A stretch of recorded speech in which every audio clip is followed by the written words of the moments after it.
What up everyone? Welcome to another unboxing video here on my channel. Today we're going to be looking at the Gigabyte GeForce RTX 2060 Super Windforce OC.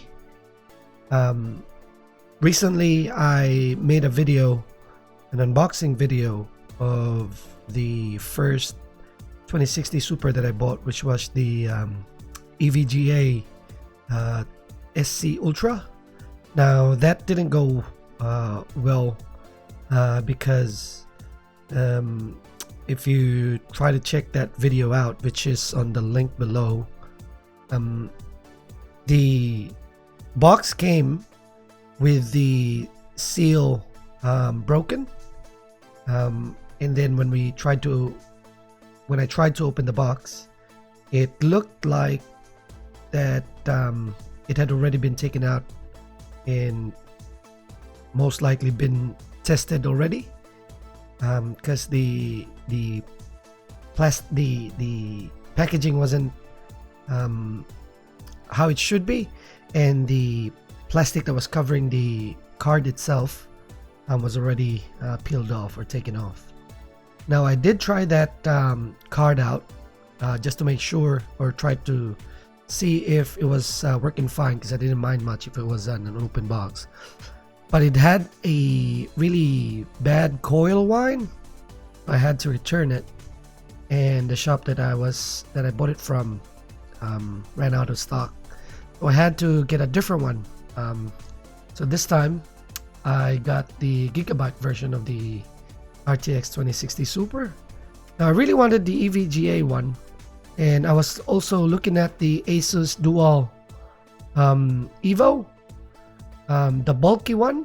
Now I wanted that one as well, but unfortunately it wouldn't fit my motherboard because it was really thick. I think it was about 58 millimeter. This one's just 40. It would take up more than 2.5 panels, so I decided to get the Gigabyte one instead, because I'm currently using a Gigabyte graphics card, which is the Gigabyte RX 570 at the moment, and I have a Gigabyte motherboard. So, but I did want to try something else. So without further ado, let's go ahead and try to see what's in the box. So it's pretty standard for Gigabyte boxes. They'd all pretty much look the same. In front you'd see the Gigabyte logo, the Nvidia logo, the model of the card, and then it says here about the Windforce fans, and then it's the OC or overclocked edition. On the sides you'll have some information there. You'll have the serial numbers here. Okay, yeah, that one. And at the back you'll see some information about the backplate and their fan system. Okay, so my experience about Gigabyte, they're pretty straightforward packaging. There's not much into the packaging, and I'm assuming that it would be the same with this one as well. Right, go ahead and try to open the box. Okay, so it looks the same as the RX 570 that I have. So you have this foam right here, the anti-static bag, the card itself. Take them off, put it aside, and there you can see there's some paperwork underneath the foam. So you take up the foam, you'll see the quick guide and the driver disc. Now a lot of people find that it's already unnecessary to provide discs for driver updates and other stuff. It's because this, what you can find here, you can find on their websites. So, but yeah, I mean, you know, it's always good to have something you don't need it and not have it when you need it. So that's the box, and I think that's about it.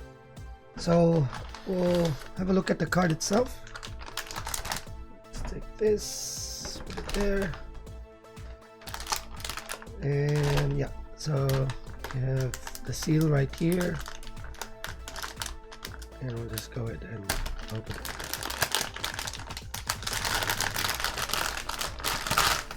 Okay, so pretty light compared to the EVGA that I got, but my experience with Gigabyte has always been good, so I really don't mind about any stuff like that. Now, the only disappointing thing, or not really disappointing, but the only issue sort of that I have with this RTX 2060 Super from Gigabyte is that it only has 2 heat pipes and a very thin heat sink.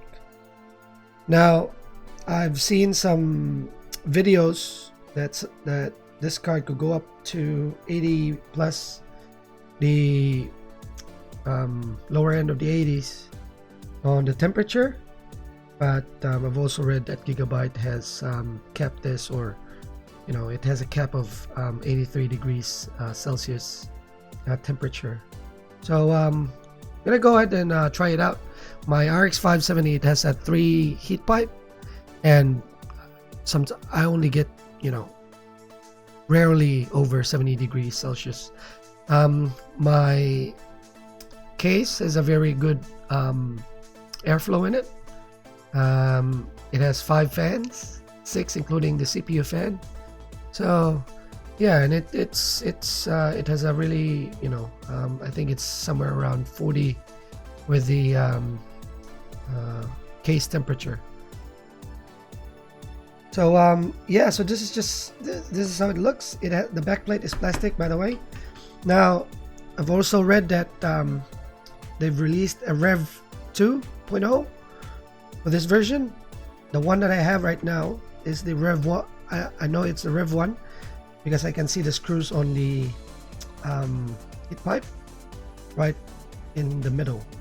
You'd see a little bit of difference on the Rev 2 on how the backplate is laid out, and you won't see these 4 screws in the middle because the junction of the heat pipe is somewhere around this side, I think, or this side, but it's not in the middle. So yeah, on the displays, so you have 4. You have 3 display ports, 1.4 and 1 HDMI. So not too much fuzz, and you have the 8-pin power connector right there, and you have an LED light there that blinks, which indicates if you're having some issues with your power output or input.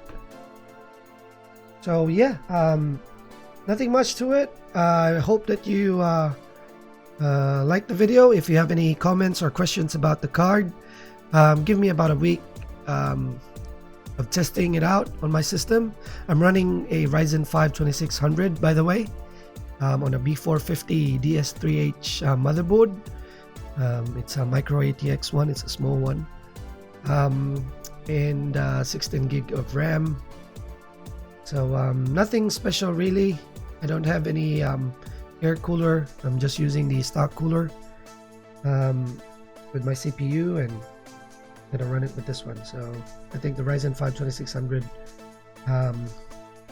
would pair well with the 2060 Super.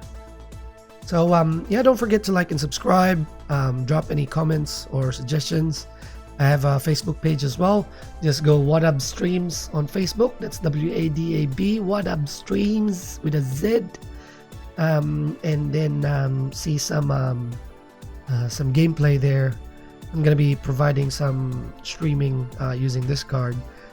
The main reason why I got the Nvidia instead of the 5700 XT is because I'm going to be doing a lot of streaming as well as post-processing, video editing and stuff.